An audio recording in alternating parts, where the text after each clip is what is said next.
Don't need a shield, you just need a sword. It's not the miles you run,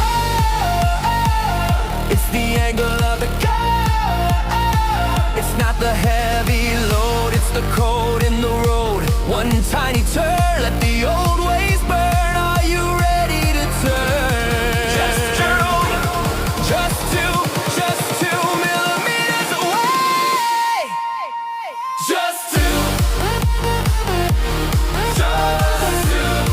Message 2 millimeters away.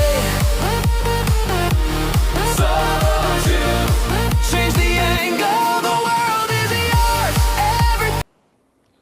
All right, guys, Josh B. Craft here, 2 millimeter shift. I hope you're having a fantastic night. I decided to go live a little bit later tonight than normal. I see I got my, I'm looking in the wrong camera. Let me put you front and center here. So here's the deal. Yesterday I went live and I talked about something called status. And to be honest with you, I don't know how well I landed that plane. AI says I did a good job. I don't know. I get self-critical sometimes, but I wanted to expand on it a little bit more today.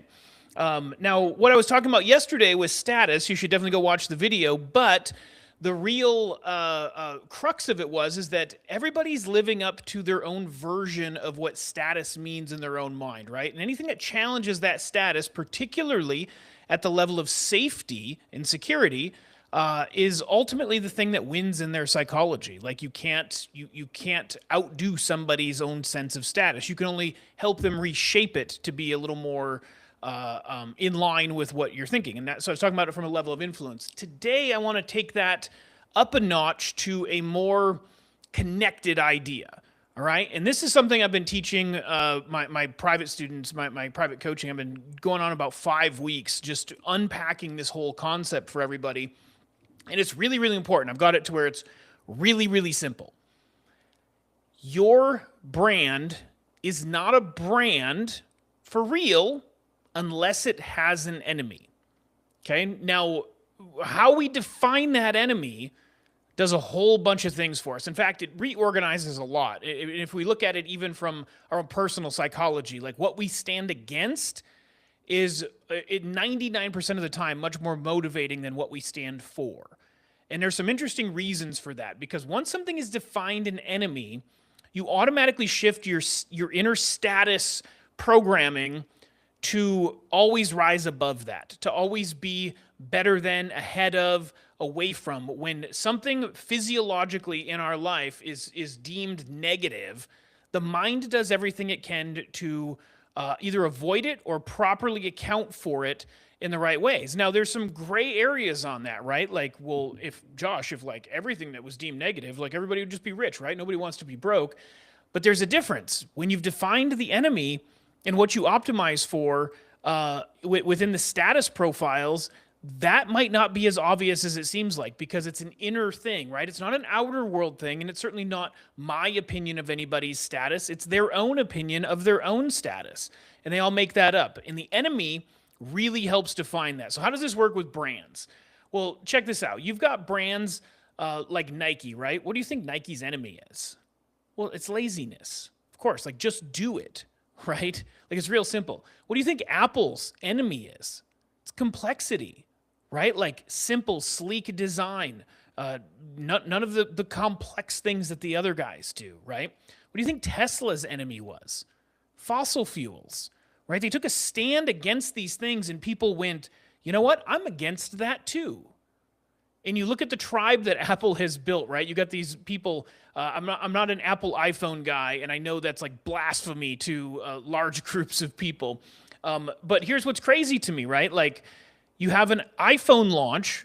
Apple's going to launch a new phone, and they've got people so wrapped up on this idea of being simple and easy to use and non-complex and the most intuitive design and all of these things. And it's this huge campaign against their enemy of complexity that people will wait for days outside. It's not so prevalent anymore, but it used to be they'd wait for days strung around the corner of the buildings at the Apple stores for the new Apple iPhone launch that, get this, didn't have any new features from the old iPhone.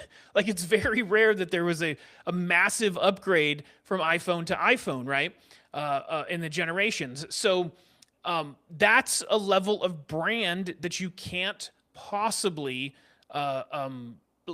you can't possibly ignore. And if you build this into your business, nobody else can ignore it either. So how do we I'll give you one more example, right? Harley Davidson, right? We know what they're for sure. They're for freedom, right? That's a word that's probably synonymous with Harley Davidson. But what are they against? Well, you could say, well, they're against the anti-freedom. That's sort of, it's more like they're against the system, kind of F the man sort of thing, right? Like screw government, whatever. We're off doing our own stuff and we do it our own way. And it's this independent freedom that they ultimately protect, right? And everything they do optimizes against that. In fact, when you leave on your motorcycle, you are leaving the world of the man behind, the corporate, whatever, you're out on the open road, right? There's less cops, there's less authority, all of that stuff. And everything they do plays into that. The sound of the engine, the feel of the bike, the leather, the whole vibe of the biker lifestyle, no matter where you're at on the extreme, from the weekend warrior all the way to the, to the hardcore biker lifestyles. It's a symbol of that and people connect with it. Harley Davidson is still one of the only brands, you guys, that people tattoo on their body. It's been talked about a lot in marketing, right? It's a big, big deal. So why does this whole brand thing work and why is it so important to figure out? I'll give you a couple of tips here so that way you can start to think about this with your own stuff. First and foremost, if you identify your enemy, you should try to identify it in as few words as possible. If you can own a word that is your enemy, all the better. Right? So like 2mm shift, as I'm identifying the enemy a little bit closer, what we're ultimately for is leverage. That makes perfect sense. But here's the deal. If I say 2mm shift, around here, we're all about leverage and helping you find the 2mm shifts, the small hinges that swing big doors, right? If that's the case, some people are going to be like, okay, I can get on board with that. Where if I take the stance of, let's say, 2mm shift is the enemy of inefficiency. Well, now I've got a whole bunch of people go, I don't want to be inefficient, right? I don't want, if it's the enemy of inefficiency, great. What is that? And the way that this works is it's almost like a rubber band. If you pull back into the enemy and you show people the enemy, they're automatically open to hearing what you're for on the other side, right? Like it shoots them into your message for what you stand for so they can actually identify with it. Okay, it's a different thing. We're talking to identities here. We're not talking marketing message to sell your product. We're talking building affinity because those are my people, right? I know that is who I should be around and who I should be a part of. And that information feeds me as I am that identity, right? Well, you can shape that by saying, here's an enemy. It's well defined. Come check it out. They agree it's an enemy, and instantly they, by proxy, almost agree with what it is that you do to fight that enemy, right? So this is actually one of the ways that, the extreme version of this psychology is what cults do, right? Very rare is it that a cult would invite a member into the cult. Like, hey, Jim, you've been hanging around a lot. I'd really like to invite you into our cult. And I think you'd be a good addition for us to brainwash into our lustful ways, right? Like whatever it is, it's not a sales pitch that's bringing you in. It's going, hey, I don't know if you've noticed it, but I've been out there in society looking at things, and the way that people interact with each other has gotten ugly these days, right? There's no community anymore. There's something that's tearing at the very fabric of society, and this thing that's out there, whether it's politics or whatever, I think it's ultimately judgment. And around here, we stand against judgment. And Jim goes, I kind of see what you're saying. I stand against judgment as well.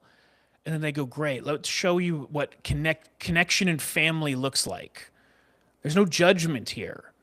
You just hop on board. Here's how we do it. Here's how we mitigate against these things. And here's how we connect the dots. And pretty soon, you're in a commune, you got sister wives and the whole 9 yards. Like it's all off the rails, right?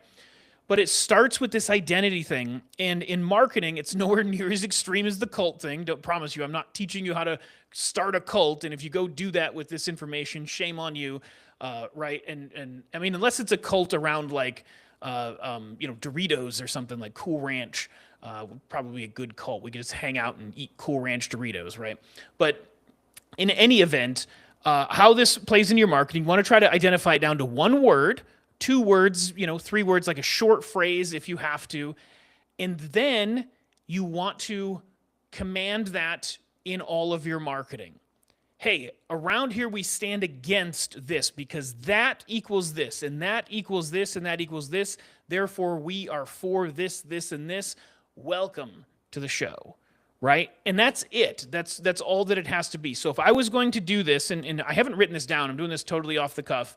If I was going to do this for 2mm shift right now, I could say, hey guys, Josh B. Craft here with 2mm shift. Around here, we stand against inefficiency because I don't want you to waste your time, money, or energy on things that aren't going to work for you. In fact, we double down and compound on leverage, finding the small hinges that swing big doors so you can move just 2mm and find a whole new trajectory over time. I'm here to create that impact for you. Let's get started. Right? That simple thing, I don't know if it's perfect, right? I might go back and workshop that, but I felt like that was pretty good off the cuff. If you can do that with your business, you have a different level of influence than other businesses. And I want you to just start to look at businesses and pay attention to this. It doesn't matter who you are, right? I was running kind of this drill this morning on it. I'm going like, whoa, how does this work, Josh? Like if this is really true, can it work for like a handyman, right? Like something is sort of benign like that, right? Where it's not like a super punchy thing. And I went, absolutely, it can work for a handyman. Do you know what the enemy is that a handyman fights against? The delays in the dreams. Right? Imagine if that was the thing. Hey, what do you do? Well, I take the delays out of your dreams to make sure that closet, that window, that new floor, that new paint job can get done in a timely manner so you can not want your dream, but live your dream. Oh, well, how do you do that? Well, I'm a handyman. Right? Like it's a totally different frame on the whole thing. If you just come out and go, hey, I'm a handyman, what do you need fixed around here? It can work. Like, don't get me wrong. I'm not saying like that's broken and just ridiculous, but listen to the two characterizations, right? If you tap into the enemy and somebody gets on board with you, they're on board with you now. That's not considering your product. They're on board with you, and now your product is a formality that they're actually willing to consider. So that's my lesson for today. I'll come back tomorrow. I might dimensionalize this a little bit more with kind of a reframing of an elevator pitch that I've been doing, and we've been engineering into one of the products that we have. And I'll just give you a little bit of a hint. Why pitch when you can engage? Right? That'll be the cliffhanger hook. In any event, I'd love it if you figured out what a good enemy is for your brand. If you got a question, you're like, hey, Josh, I don't know if this is right or not. Drop it in the comments below or message me or whatever. I'd love to workshop it with you because it is an extraordinarily powerful concept, and there's probably 10 more layers to it than what I just gave you. But that's definitely a good place to get started. I appreciate you. Thanks for taking the time to watch this stuff, and I will see you tomorrow.